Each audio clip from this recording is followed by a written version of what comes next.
17 ga watan biyar na wannan shekara, ni Umar Bandi Kohokuri na cika shekaru 4 da aji aiki a gidan rediyon Alu Yagode. Bisa ga kalaman da wani hadimin sanatawa muku ya yi mini da ke tauye 'yanci na siya.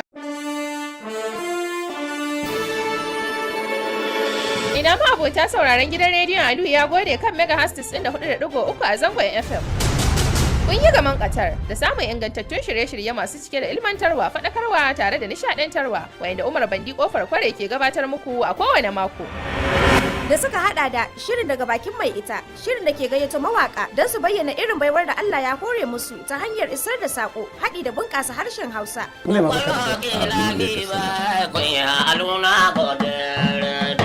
Allah je kambara de salehu.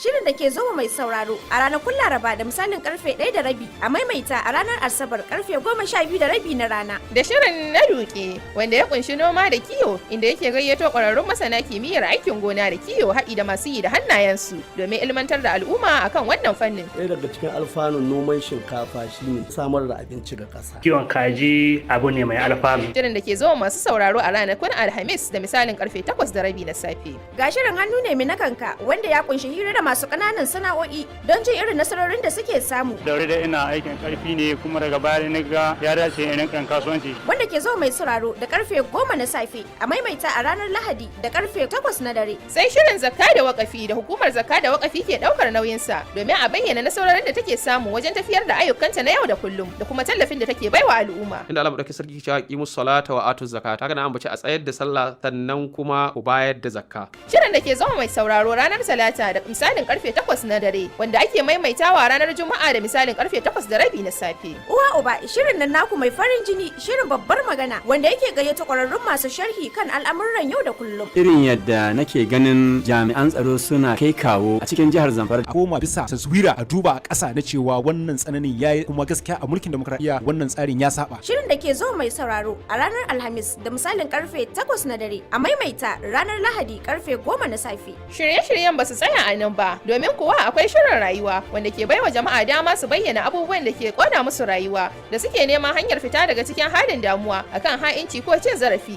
da zimmar samun dauki ga wani ko wata hukuma. Me ke ta da kai a shirin rayuwa wanda kake son ka faɗa? Wani abu na wanda ya faru da ni ba zan taɓa manta shi ba na kuma ba zan yafe ba. Da Allah iyayi ku ji tsoron Allah. Ina so in yi aure amma kuma ya hana ni. Duk lokacin da na kai wanda nake so sai ya ce bai yi mai ba. Shirin da ke zoma mai sauraro a ranar Lahadi da misalin karfe 11 na dare, wanda ake maimaitawa ranar Alhamis da misalin karfe 10:30 na safe. Daga ƙarshe sai shirin Hausa ba da boba da yake tattaunawa da masana harshen Hausa, al'adun Hausa, tarihin Hausawa da yadda Hausa ta aro Larabci fiye da kowane harshe. Misali kamar tarihin Bayaji da ake ta faɗa, yanzu kamar su Kabawa, in ka bi tarihin su da Kanta mutanen Mali ne. In ka koma su Gobira suna cewa mutanen Kibɗana su daga Masar suke. Na'am. In ka koma wajen Kana su mana su asali daban. Haka kowa zaka ji kuna shi. 17 ga watan biyar na wannan shekara, ni Umar Bandi Kohokuri na cika shekaru 4 da aji aiki a gidan rediyon Alu Yagode. Bisa ga kalaman da wani hadimin sanatawa muku ya yi mini da ke tauye 'yanci na siyasa.